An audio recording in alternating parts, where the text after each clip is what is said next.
Mas se não tá funcionando, vamos sem microfone. Eu não sei porque, às vezes ele não funciona, às vezes ele funciona, mas tudo bem.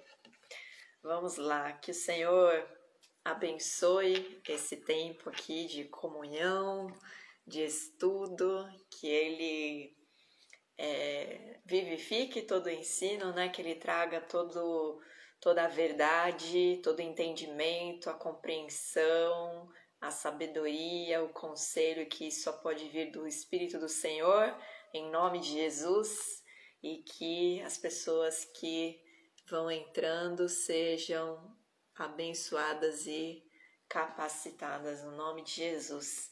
Hoje a gente vai ver Hebreus capítulo 3, recapitulando só o 2, a gente viu sobre, na semana passada a gente viu sobre a esperança, né, que Jesus ele dá para todos aqueles que creem nele, porque aqueles que estão escravos da morte têm com que se preocupar, né?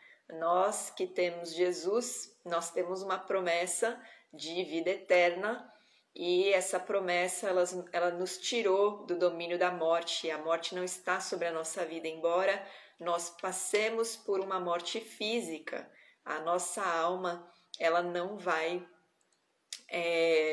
viver longe de Deus, né? Através de Jesus nós fomos colocados dentro do reino de Deus e nós passaremos a eternidade com Ele. Isso não significa que nós habitaremos no céu. Isso significa que quando Ele restaurar, né, Ele fizer tudo novo, um novo céu, uma nova terra e a nova Jerusalém descer sobre a terra, Ele virá reinar junto com os separados para Ele, os que foram os santos, né, que são os separados e que foram separados através da fé em Jesus e selados com o sangue de Jesus, né? Não tiveram mais a condenação do pecado, nem a escravidão da morte sobre si. E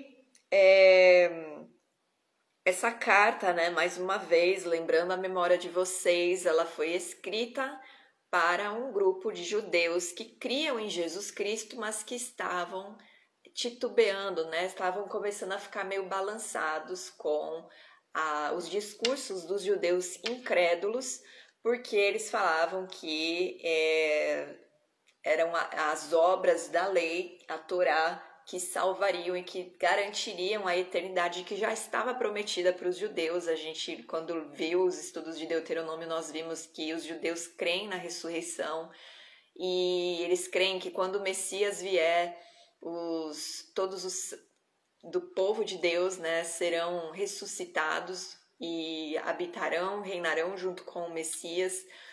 Mas nós sabemos que Deus, ele usou, né, a lei, a sombra da lei e tudo aquilo que ele fez através de Moisés e dos profetas para apontar para a obra perfeita dele em Jesus, porque Jesus, ele não veio só mostrar justiça e amor e paz, mas ele veio para cumprir com tudo que estava escrito a respeito dele e assim se entregar como um sacrifício, né, como uma expiação dos pecados, e através da sua ressurreição, vencendo a morte, ele nos dá esse escape, ele nos dá uma chance de nós recebermos o corpo glorificado, por isso que ele é considerado o primogênito dos mortos. Então, basicamente foi isso que nós vimos no capítulo 2, né, na semana passada. Eu convido você a assistir depois para ter mais detalhes a respeito disso tudo. E hoje nós vamos ver o capítulo 3, o autor continuando, né, a exortar aqueles homens através da carta para eles se manterem fiéis e manterem a sua fé em Jesus, não se balançarem, não voltarem atrás. E aí nós vamos ler agora do versículo 1 ao 6 e depois a gente vai para o 7 em diante. Então, por isso, santos irmãos que participais da vocação celestial, considerai atentamente o apóstolo e sumo sacerdote da nossa confissão, Jesus, o que é fiel, aquele que o constituiu, como também o era Moisés em toda a casa de Deus. Jesus, todavia, tem sido considerado digno de tanto maior glória do que Moisés, quanto maior honra do que a casa tem aquele que a estabeleceu, pois toda a casa é estabelecida por alguém. Mas aquele que estabeleceu todas as coisas é Deus.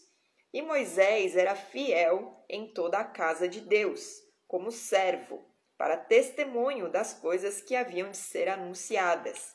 Cristo, porém, como filho em sua casa, a qual casa somos nós, se guardarmos firme até o fim a ousadia e a exultação da esperança. Bom, aqui o autor ele já está começando a introduzir a ideia, né, de Jesus como um sumo sacerdote, de Jesus como o principal apóstolo, e ele traz, né, para os judeus que, né, sempre valorizaram muito Moisés como um grande líder e um grande servo do Senhor, o mediador entre Deus e os homens, porque foi através de Moisés que Deus trouxe para o povo de Israel toda a instrução, toda a estrutura de como aquele povo tinha que ser diante dele, né? Toda a estrutura social, civil, de justiça. A gente estudou, né, no livro de Deuteronômio todas as leis, os estatutos, os testemunhos, os mandamentos e como aquilo carregava valor, né, carregava princípios que regem o reino de Deus e ao qual a gente faz parte agora. E aqui ele começa a trazer uma comparação entre a figura de Jesus e a figura de Moisés como um líder da casa. A casa de Deus era o povo de Israel, né? Deus ele habitava junto com o povo, ele sempre habitou junto com o povo, não em templos formados por mãos humanas, mas ele sempre estava ali junto com o povo. Para onde a nuvem ia, o povo seguia, e aquela nuvem era a presença de Deus ali junto com eles. E Moisés, ele foi o líder da casa de Israel, né, que estabeleceu, embora Deus tenha estabelecido todas as coisas, principalmente Moisés, né? E o que quem estabelece uma casa comum, né? Quem é que estabelece uma casa comum? É o homem que casa com uma mulher e vive debaixo da justiça de Deus. Ele se torna o sacerdote do seu lar e ele, vivendo uma vida íntegra, vivendo debaixo da justiça do Senhor, né? Segundo os propósitos de Deus, ele constrói a sua família, ele edifica a sua casa, o seu lar. Um líder, ele estabelece uma casa pastoral, né? O pastor, ele, quando anda na verdade, quando ele age em integridade, ele está cuidando, né, de um grupo de ovelhas do Eterno. E o sacerdote, ele sempre tem esse papel, né, de ser uma proteção sobre a casa. Então, o sacerdote, ele intercede, ele ensina, ele disciplina, ele repreende, ele intercede em favor daqueles que caminharam em desobediência, mas se arrependeram, ele traz o juízo. Então, o sacerdote, ele tem um papel importantíssimo. E Moisés, ele era sacerdote do povo de Israel, e agora Jesus. Só que Moisés aqui diz que ele era um servo, né? Ele era fiel a Deus em toda a casa de Deus, mas como um servo. Lá no versículo 5, Moisés era fiel em toda a casa de Deus como servo, para testemunho das coisas que haviam de ser anunciadas. Cristo, o Messias, porém, filho, a qual filho em sua casa. Então, Moisés, ele foi estabelecido não para ser o principal, mas para dar testemunho daquilo que viria a acontecer, né, no tempo que Deus determinou, e foram um milênio depois, né, praticamente, agora eu não estou fazendo conta por alto aqui, mas muitos anos depois, Jesus veio como Messias e veio como filho.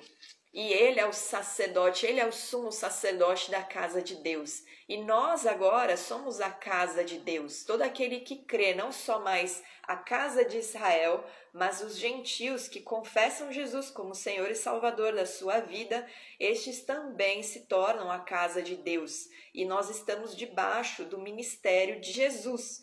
Então, sem a presença de Jesus, sem o ministério dele, sem a proteção dele, sem a presença dele, nós não estaremos, nós não conseguimos fazer nada, né? Nós não conseguimos edificar nada, nem ministrar nada. Por isso que ele é posto como um apóstolo, né? Porque o apóstolo ele tem a função de enviar, de ser enviado para propagar uma mensagem, um ensino.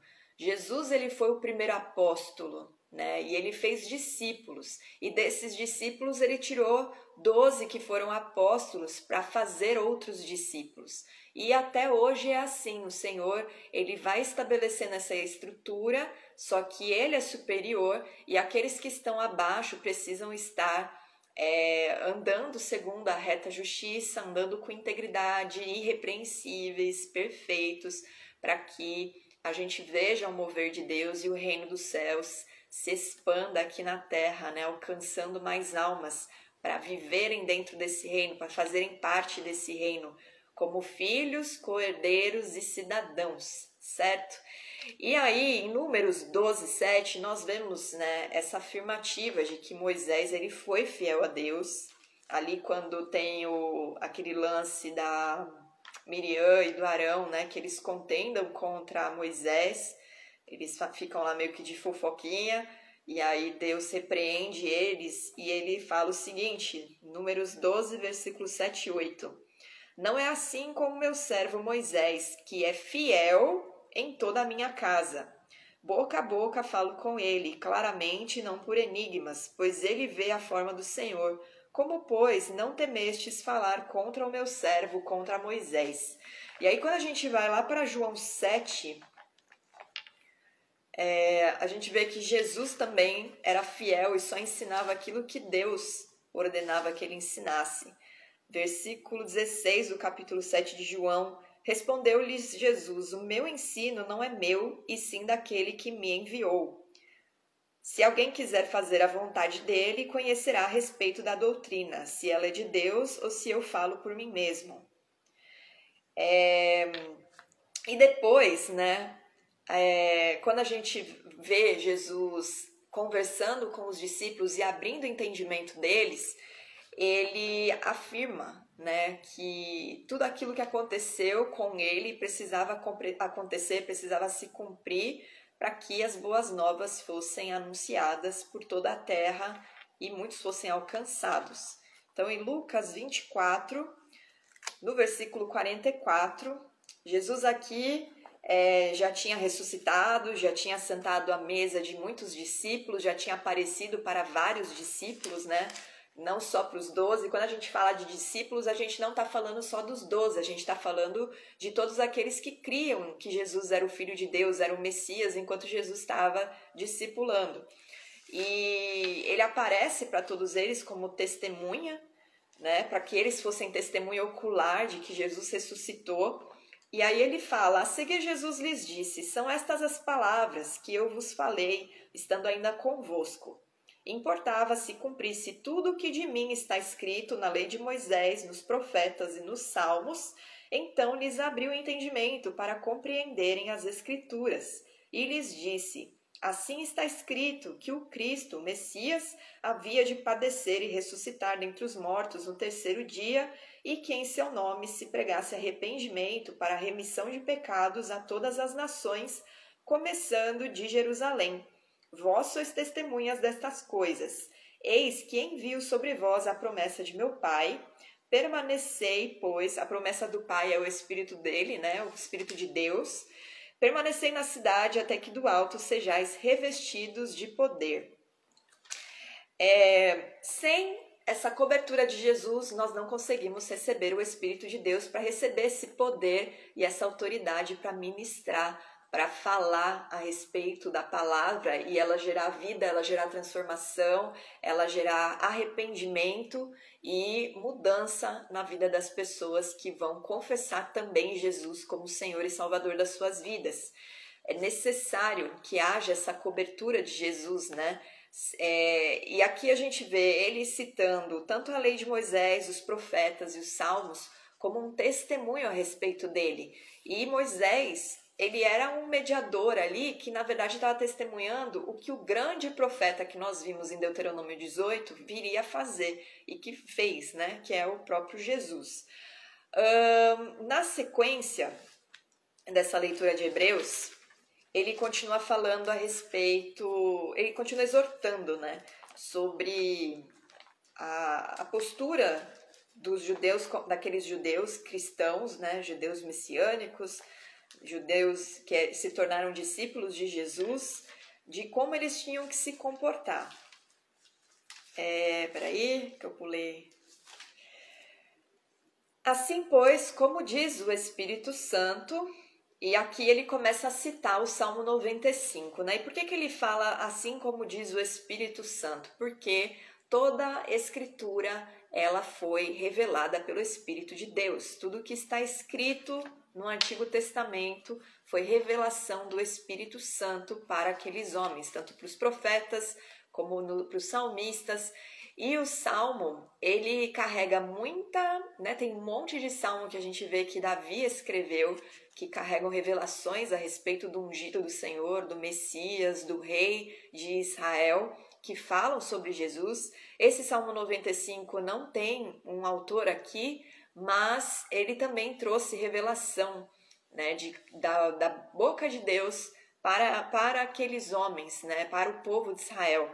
Hoje, se ouvirdes a sua voz, não endureçais o vosso coração, como foi na provocação, no dia da tentação no deserto, onde os vossos pais me tentaram, pondo-me à prova, e viram as minhas obras por 40 anos. Por isso me indignei contra essa geração e disse: estes sempre erram no coração. Eles também não conheceram os meus caminhos. Assim, jurei na minha ira, não entrarão no meu descanso. Tende cuidado, irmãos, jamais aconteça haver em qualquer de vós perverso coração de incredulidade que vos afaste do Deus vivo. Pelo contrário, exortai-vos mutuamente cada dia, durante o tempo que se chama hoje, a fim de que nenhum de vós seja endurecido pelo engano do pecado, porque nós nos temos tornado participantes de Cristo, se de fato guardamos firme até o fim a confiança que desde o princípio tivemos. Enquanto se diz: hoje, se ouvirdes a sua voz, não endureçais o vosso coração como foi na provocação. Ora, quais os que tendo ouvido se rebelaram? Não foram, de fato, todos que saíram do Egito por intermédio de Moisés? E contra quem se indignou por 40 anos? Não foi contra os que pecaram, cujos cadáveres caíram no deserto? E contra quem jurou que não entrariam no seu descanso, senão contra os que foram desobedientes? Vemos, pois, que não puderam entrar por causa da incredulidade. O povo de Israel, né, ele está aqui exortando e lembrando, né, trazendo a memória do povo, daqueles homens que estavam lendo a carta, de que os patriarcas, né, os seus pais, os seus antepassados, perderam a chance de entrar no descanso, na promessa de Deus, por conta de incredulidade e de desobediência. Então, não foi porque Deus desistiu deles ou porque Deus resolveu pregar uma peça e resolveu que para eles não... esses aqui eu não vou querer, não. Não foi assim. Na verdade, foi o próprio coração endurecido, e aí a gente tem que se lembrar do raiz, o leve, que eu falei, né? Que coração na Bíblia está ligado ao entendimento. Então, o entendimento desse povo estava endurecido. Eles não conseguiam compreender as instruções do Senhor, eles não conseguiam compreender que Deus estava ali com eles, então construíam um bezerro de ouro, eles não conseguiam compreender que Moisés foi um líder levantado por Deus para estabelecer essa casa de Deus. Então eles se rebelavam, toda hora eles estavam murmurando contra Moisés, reclamando que Moisés tirou eles do Egito, da escravidão, reclamando da comida, que só caía aquele maná, e que Eles estavam com saudade de comer o pepino lá do Egito, os peixes. O tempo todo eles estavam em murmuração, incrédulos, né, sem confiança na palavra de Deus e desobedecendo as ordens, as instruções, os mandamentos. E esses acabaram morrendo porque eles mesmos se colocaram nesse lugar de desobediência, de incredulidade e não puderam entrar na terra prometida, na terra do descanso deles, né? E nós temos um descanso, que é o novo céu e a nova terra. Se nós guardarmos o nosso coração, essa mensagem ela carrega isso para nós também, né? Se nós guardarmos no nosso coração toda a esperança que há no nome de Jesus, que há na mensagem, né, que é deixada através de Jesus, se nós guardarmos os ensinamentos dele, e nós veremos, né, em Mateus que Deus, ele não eliminou os princípios dele, né, através de Jesus. Na verdade, Jesus veio cumprir e até que tudo aconteça, né, que tudo seja consumado, não há nenhum i, nenhum tio das Escrituras que não se cumprirão, né, que deixarão de se cumprir.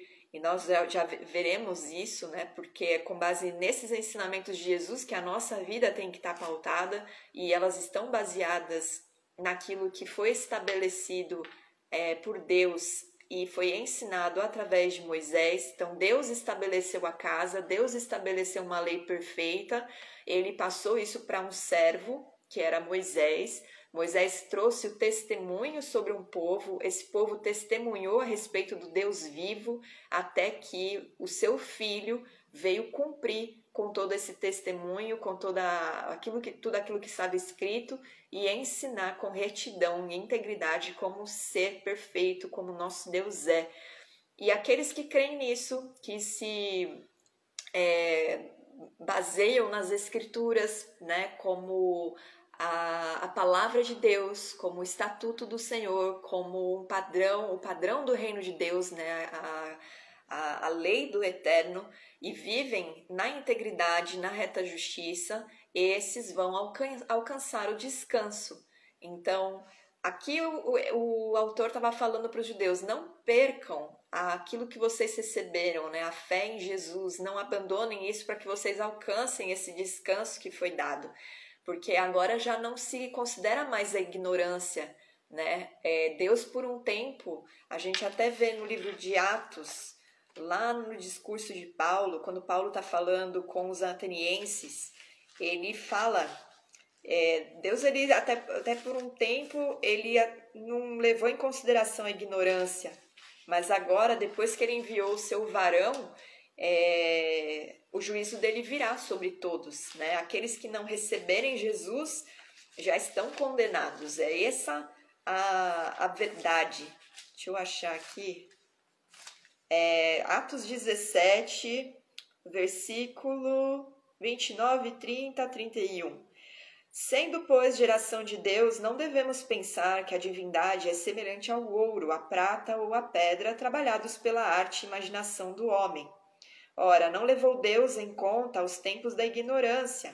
Agora, porém, notifica aos homens que todos, em toda parte, se arrependam, porquanto estabeleceu um dia em que há de julgar o mundo com justiça, por meio de um varão que destinou e acreditou diante de todos, ressuscitando-o dentre os mortos. Então, tanto para nós gentios como para esses judeus, Jesus, ele é a salvação, né, que veio pela graça do Eterno. E se nós continuarmos crendo nisso e vivendo com essa esperança, confiando que Jesus é o Salvador, que ele é misericordioso, que ele é o socorro, como nós vimos no capítulo 2, e que ele é a fonte de vida em abundância, nós receberemos o descanso também. Então, essa exortação que foi dada para aqueles judeus que estavam: cremos em Jesus, vamos voltar só para a Torá, vamos ficar só com as solenidades e o testemunho, ou vamos crer que Jesus é o Messias, que ele é o ungido, o Filho de Deus. Essa mesma exortação de se manter fiéis ao Senhor, crendo e obedientes à sua palavra, ela cai sobre nós também, porque agora também nós somos casa de Deus. E Jesus é o sacerdote, Jesus é o sumo sacerdote e ele é o sacerdote na nossa vida. E aí em Mateus, para finalizar, hoje é um estudo rápido, Nossa, bem rápido mesmo, né? Que foi meia hora. Mateus 5, vamos ler desde o versículo 17 até o 48, porque aqui estão as instruções, né? Para a gente ter certeza que a lei está sobre a nossa vida também. Ela não tem peso de maldição, mas a gente só vai saber se nós estamos pecando ou não, se nós entendermos o princípio que carrega cada lei.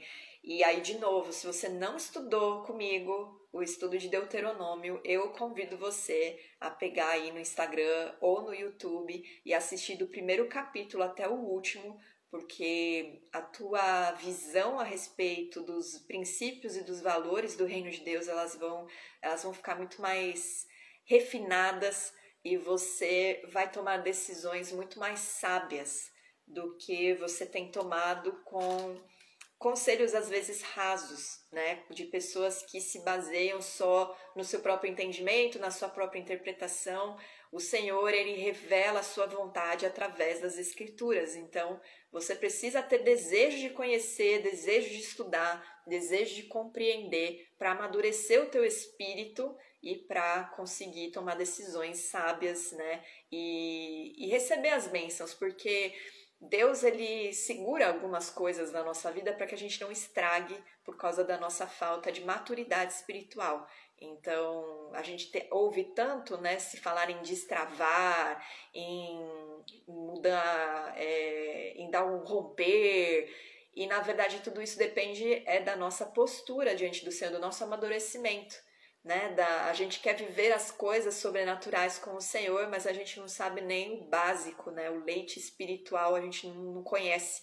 Então, esse estudo de Deuteronômio ele é para dar fundamento, né, para ele apresentar para vocês o princípio e a vontade de Deus para a vida de vocês, porque toda a instrução, ela não é para trazer morte, ela é para trazer vida, ela é para trazer bênção, e aquele que anda na reta justiça do Senhor, ele abençoa, né? Os salmos dizem, bem-aventurado é aquele que anda nos caminhos do Senhor e não se desvia, que medita na palavra, bem-aventurado é aquele que conhece a vontade do Senhor, que medita, que estuda, que busca entender.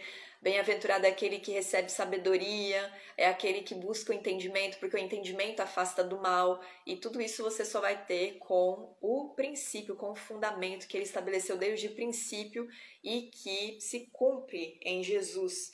Não penseis que vim revogar a lei ou os profetas. Eu não vim para revogar, não vim para anular, não vim para abolir, eu vim para cumprir.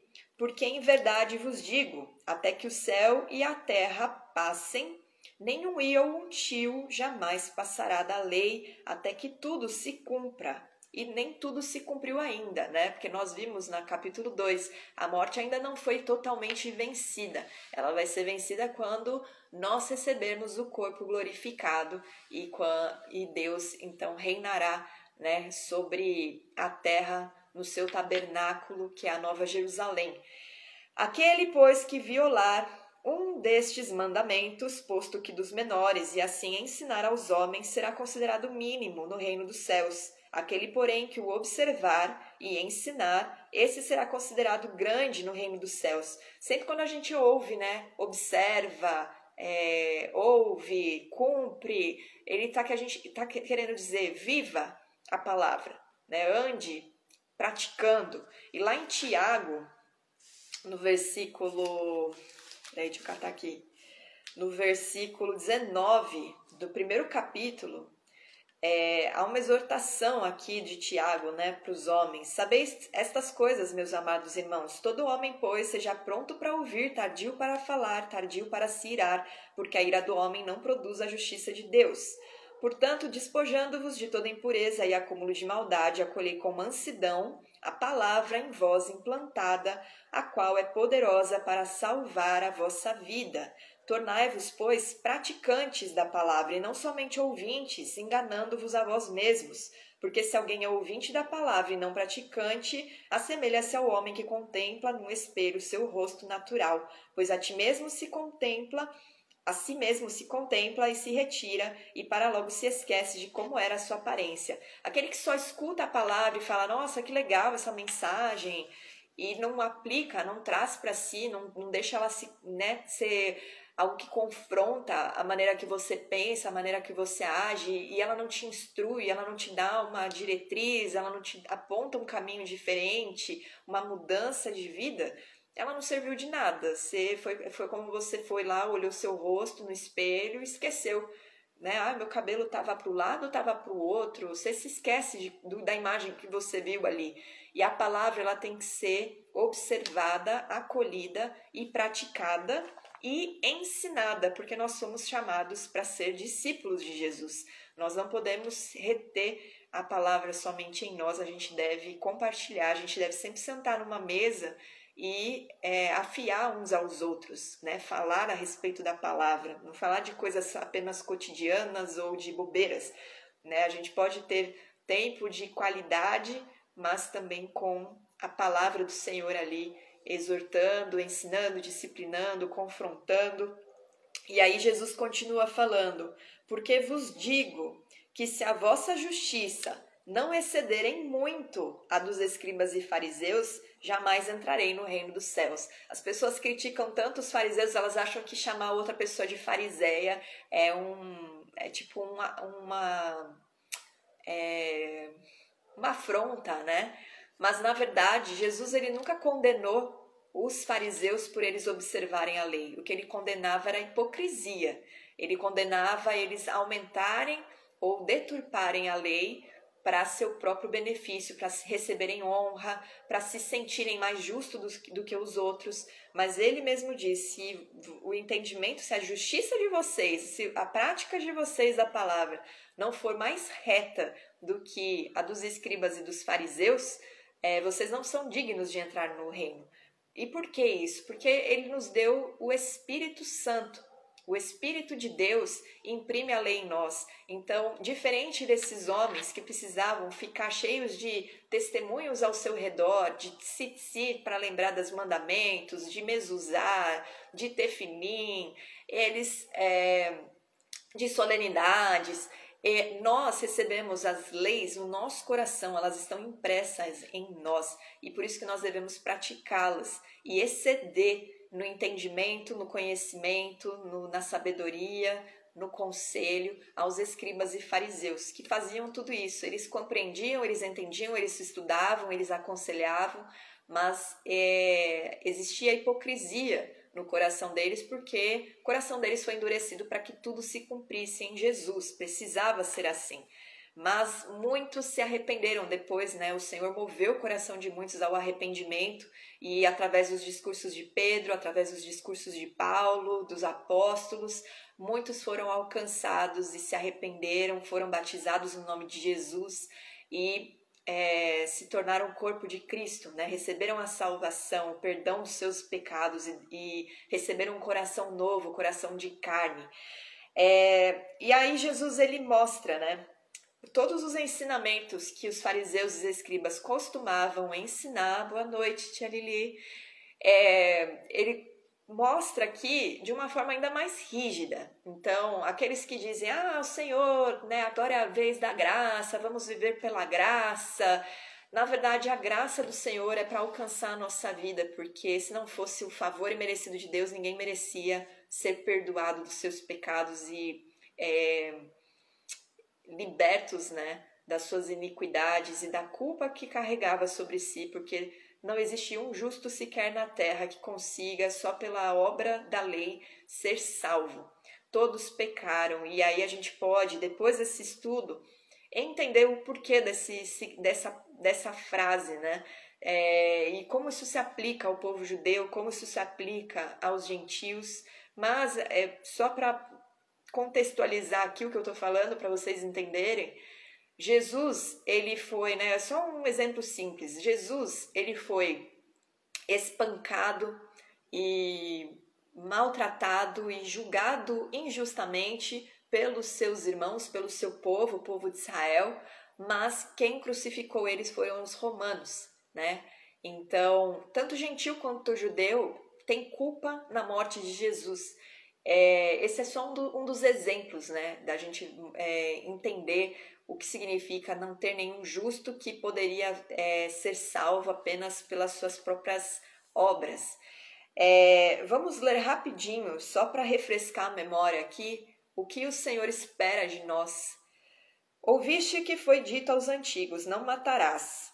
E quem matar estará sujeito a julgamento. Eu, porém, vos digo que todo aquele que sem motivo se irar contra seu irmão estará sujeito a julgamento. Sem motivo, né? Você se implica com alguém, você se ira com alguém, você já se coloca no julgamento de Deus. E quem proferir um insulto a seu irmão estará sujeito ao julgamento do tribunal. E quem lhe chamar tolo estará sujeito ao inferno de fogo. Então, Jesus está chamando a atenção, né, para a maneira como a gente olha o próximo.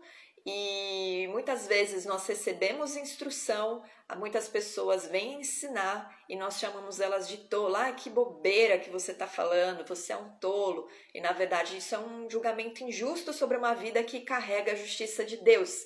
Então isso traz sobre nós a condenação, porque você não está rejeitando um ensinamento, você não está rejeitando uma opinião, você está rejeitando a palavra de Deus, né? Jesus ele está colocando aqui no ensinamento que nós devemos ser pacientes, ser compassivos, ser tolerantes, ser amáveis, tudo aquilo que é o fruto do Espírito Santo que já está em nós. Então não tem desculpa. O que falta em nós é se esforçar para viver essa vida prática. Se, pois, ao trazeres ao altar a tua oferta, ali te lembrares de que teu irmão tem alguma coisa contra ti, deixa perante o altar a tua oferta, vai primeiro reconciliar-te com teu irmão e então voltando, faz a tua oferta. E a gente não pode fazer essas coisas no modo automático, né? Eu vou para a igreja, mas eu vou pedir aqui perdão para o fulano que eu maltratei e não resolver, né? A reconciliação é anular tudo aquilo que estava de desavença, de desconforto entre ambos, tudo aquilo que tinha magoado, a gente apaga, a gente reconcilia, porque se não há unidade entre o corpo, como você quer entrar na presença do cabeça, né? Se não há unidade entre o corpo de Cristo, como que você vai entrar na presença de Jesus, que é o cabeça do corpo? O corpo precisa estar unido, unido e em concordância, porque onde dois ou mais se reúnem em nome de Jesus e oram em concordância, o Senhor atende. Ele nos chama para sermos pacificadores, né? E a paz também é um fruto do Espírito Santo. Entra em acordo sem demora com o teu adversário, enquanto estás com ele a caminho, para que o adversário não te entregue ao juiz, o oficial de justiça, e sejas recolhido à prisão. Em verdade te digo que não sairás dali enquanto não pagares o último centavo. Então, ele está sempre alertando, né? Tente resolver as coisas. Não fique deixando por negligência ou deixando que outro resolva, né, as suas questões. Busque realmente essa reconciliação com todos, né? Viva em harmonia com todos. E isso foi estabelecido desde o princípio. O Senhor estabeleceu as instruções para o povo de Israel e muitas delas era para ter harmonia no ambiente social, era para ter comunhão, auxílio mútuo, ajuda, colaboração. Ouvistes que foi dito, não adulterarás. Eu, porém, vos digo, qualquer que olhar para uma mulher com intenção impura no coração, já adulterou com ela. Se o teu olho direito te faz tropeçar, arranca-o e lança-o de ti, pois te convém que se perca um dos teus membros e não seja todo o teu corpo lançado no inferno. E se a tua mão direita te faz tropeçar, corta-a e lança-a de ti, pois te convém que se perca um dos teus membros e não vá todo o teu corpo para o inferno. Também foi dito: aquele que repudiar sua mulher, dê-lhe carta de divórcio. Eu, porém, vos digo: qualquer que repudiar sua mulher, exceto em caso de relações sexuais ilícitas, a expõe a tornar-se adúltera, e aquele que casar com a repudiada comete adultério. Jesus, ele dá uma apertada nas leis, na verdade, né? Ele torna elas mais severas, não para oprimir, mas para trazer no coração das pessoas o entendimento da aliança, da importância da aliança de Deus com eles através do seu sangue, através, né, a aliança de Deus conosco, na verdade não com eles só, mas conosco, né, com aqueles que confessam Jesus como Senhor e Salvador, ela é algo eterno e ela não pode ser unilateral como aconteceu com o povo de Israel. Ele espera que nós tenhamos esse entendimento, que tudo o que nós fazemos aqui está apontando para a nossa aliança com Ele, está apontando para nós como embaixadores do reino de Deus, como discípulos de Jesus. Então, Ele espera que a gente seja radical em relação ao pecado, em relação à cobiça do nosso próprio coração. E o alerta aqui não é, se você fizer isso, você vai para o inferno, como uma ameaça, mas é como um alerta. É melhor você perder sua mão do que você perder sua vida eterna. É melhor você perder um olho do que você perder a coroa de vida eterna, toda a salvação que eu conquistei para a sua vida.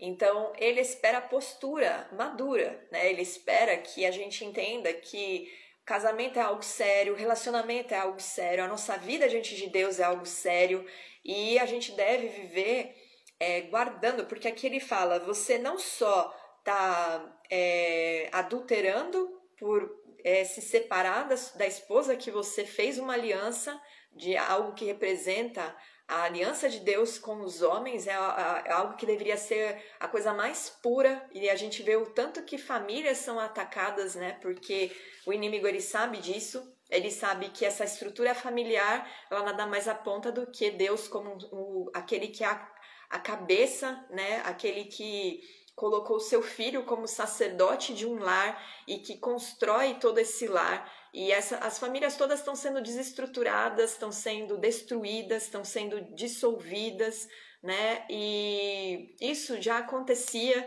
tanto que Malaquias, ele profetiza que o espírito de Elias viria para trazer paz entre pais e filhos. Então, não é de hoje que isso acontece, mas cabe a nós que temos o Espírito do Senhor, temos essa consciência de que a nossa vida aponta sempre para algo muito maior do que nós mesmos. E o homem que repudia a mulher e casa com outra, ele está provocando o adultério na vida da ex-mulher. Então, ele mesmo está provocando o pecado na vida de outro. Então, Jesus está falando, presta atenção no que vocês estão fazendo, porque as atitudes de vocês, elas não ficam só na vida de vocês, elas vão afetar outras vidas. É um efeito dominó, porque é um corpo. Não é só a Marina, o Joãozinho, o Pedro, o Lucas, a Joana, a Maria, mas todos nós estamos dentro de um corpo, todos nós cooperamos para a edificação dessa casa de Deus. Então, a nossa atitude, ela vai derrubar um dominó e nós precisamos ter esse entendimento para sermos firmes, para sermos irrepreensíveis, para andarmos em retidão, com o entendimento que esse amor ao próximo que o Senhor está esperando não é só respeito, não é só um lugar na fila para idosa ou a cadeira para gestante, mas é o amor a não deixar o outro pecar com a nossa atitude. Também ouvistes que foi dito aos antigos, não jurarás falso, mas cumprirás rigorosamente para com o Senhor os teus juramentos. Eu, porém, vos digo, de modo algum jureis, nem pelo céu, por ser o trono de Deus, nem pela terra, por ser estrado dos seus pés, nem por Jerusalém, por ser cidade do grande rei. Nem jures pela tua cabeça, porque não podes tornar um cabelo branco ou preto. Seja, porém, a tua palavra sim, sim, e não, não. O que disto passar vem do maligno. Deus, quando ele quis estabelecer a promessa dele, né, de salvação, ele jurou por ele mesmo. E nós não podemos sair por aí fazendo juramento, porque nosso coração ele é corrompível, nosso coração ele é enganoso. Às vezes a gente pode querer apresentar votos diante de Deus que futuramente a gente não vai conseguir sustentar. A gente não pode jurar aquilo que um dia a gente pode quebrar. E Jesus está falando, seja íntegro com a tua palavra. Se você falar sim, é sim. Se você falar não, é não. Mas não jura nem pela tua própria cabeça, porque você não tem poder de alterar as coisas. Então, é melhor nós sermos pouco no falar, né?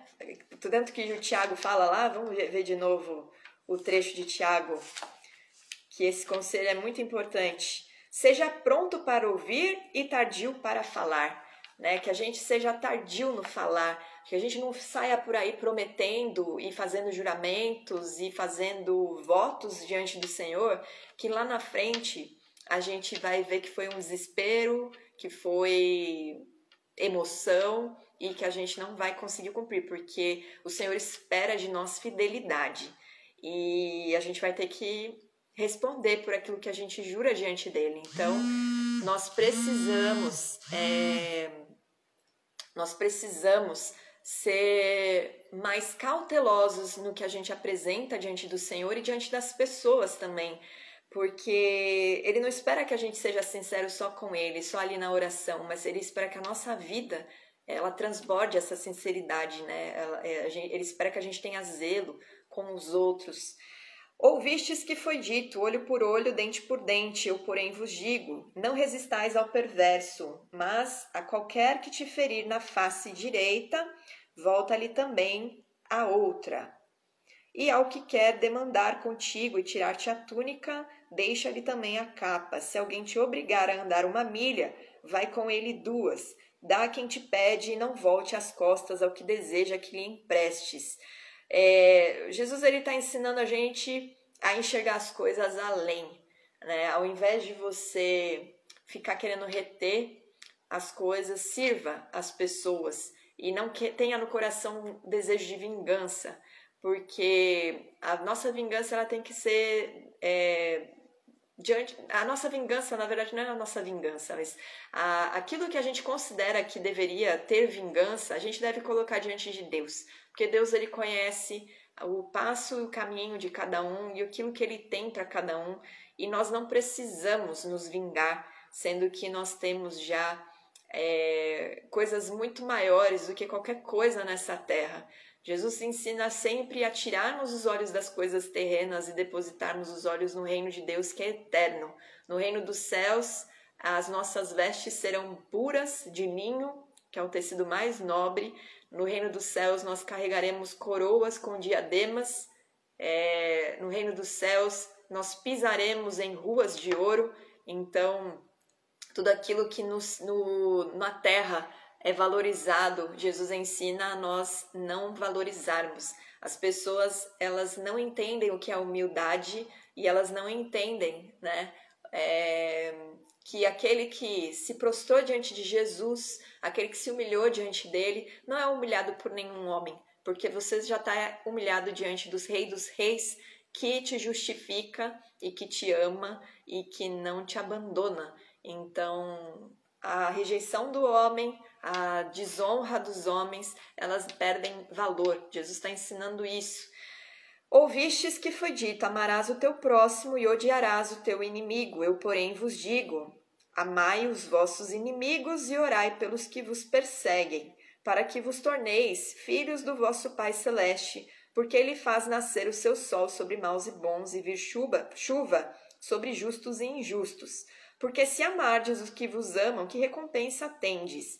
Não fazem os publicanos também o mesmo? E se saudardes somente os vossos irmãos, que fazeis demais? Não fazem os gentios também o mesmo? Portanto, sede vós perfeito, como perfeito é o vosso Pai Celeste. E nós temos um grande exemplo no livro de Atos, né? Ali nos Atos dos Apóstolos, você vê todo o comportamento daqueles apóstolos e discípulos, eles eram com base nesse ensinamento. Eles eram açoitados, maltratados, caluniados, perseguidos, às vezes até mortos. E o grupo que permanecia não afrontava, não ia fazer revolução, não ia lutar contra, eles simplesmente amavam e oravam e continuavam intercedendo. Estevão, quando estava sendo apedrejado, orou intercedendo, clamando por perdão sobre aquele ato, aquela atitude deles de matarem ele apedrejado, sendo que ele não tinha cometido nada fora da lei, né, que daria direito para aquelas testemunhas apedrejarem ele. E aquela oração cobriu a vida de Saulo, que foi alcançado por Jesus. Então, Jesus ele ordena que a gente ande assim porque nós estamos sendo peças de um plano muito maior do que a nossa própria vida. Jesus não nos chamou para que a nossa vida fosse linda, né? Uma vida de propaganda de margarina, mas ele nos chamou para sermos discípulos. E os discípulos, eles entendem que eles morreram para si, para viver a obra de Deus, para viver para o reino de Deus, para a construção do reino de Deus. Então, quando você entende que a tua intercessão por alguém que te afronta, que se tornou seu inimigo, né? Se tornou seu inimigo às vezes por calúnia ou porque passou o tapete em você, puxou o tapete de você, ou que passou a perna, ou que traiu, e você ora, né? Ou a pessoa te prejudicou de alguma maneira e você ora por ela, você intercede por ela. Deus move para que haja arrependimento ali naquela vida, haja transformação e ela seja agora liberta de toda a escravidão, de toda a cobiça do seu coração. É esse coração que o Senhor espera de nós. E Ele espera que a gente seja perfeito como o Pai Celeste é, porque nós ofendemos e nós fomos inimigos de Deus a nossa vida inteira, até que Ele mesmo se fizesse conhecido e achado por nós, até que Ele vivificasse o nosso espírito e abrisse o nosso entendimento. Nosso coração era tão duro quanto o coração desses homens que crucificaram Jesus ou que apedrejaram os apóstolos. Nós também já caçoamos dos filhos de Deus, nós também já negamos a palavra de Deus, nós também já ofendemos Deus com as nossas atitudes, com as nossas escolhas, com os nossos pensamentos, e Ele não nos rejeitou. Ele colocou o seu Filho para interceder por nós, para expiar o nosso pecado e para nos trazer para a presença dEle, e ainda nos chama de filho.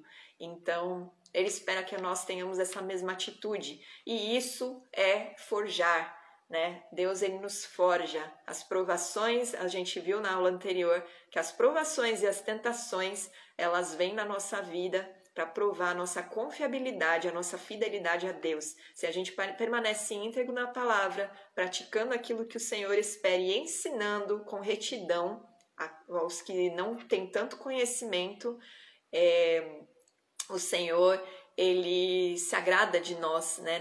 Nessas situações, nessas circunstâncias, ele prova a nossa fidelidade e ele acrescenta mais. Quanto mais perseverando na nossa fé, mais paciência, mais esperança, mais amor em nós é frutificado. E o Senhor tá se importando mais com a nossa alma do que qualquer coisa nessa terra.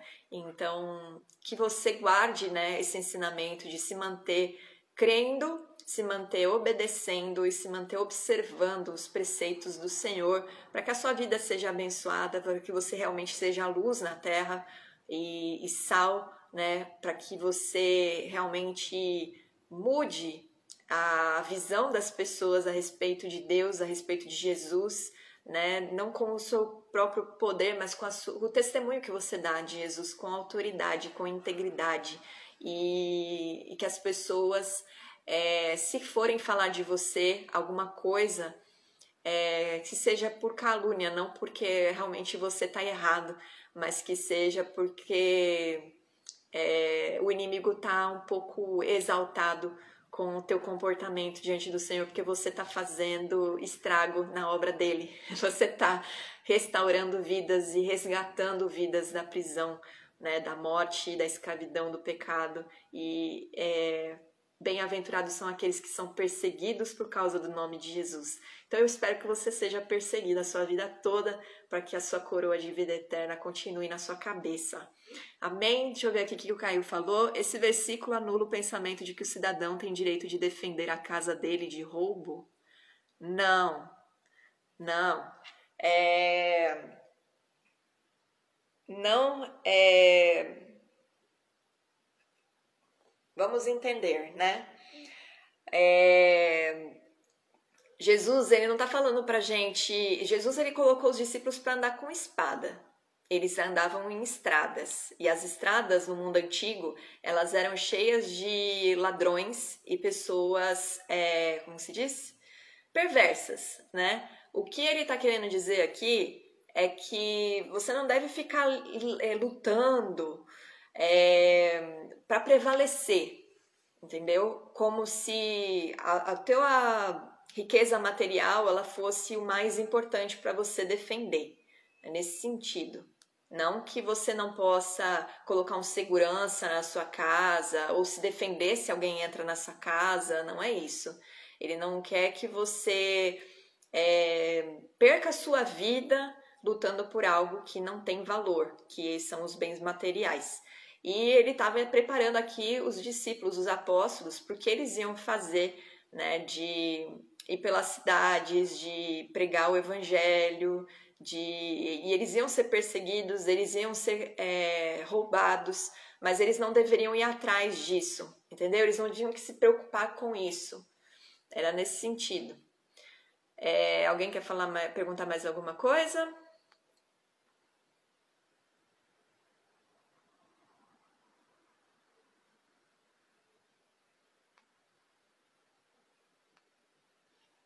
Tem mais alguma pergunta? Ficou claro o que eu falei? Não sei se eu falei meio confuso, mas a gente acabou por aqui o estudo. Se vocês tiverem alguma dúvida, me fale.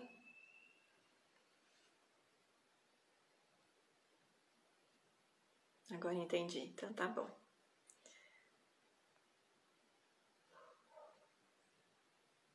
Boa pergunta. Tô lendo aqui os comentários.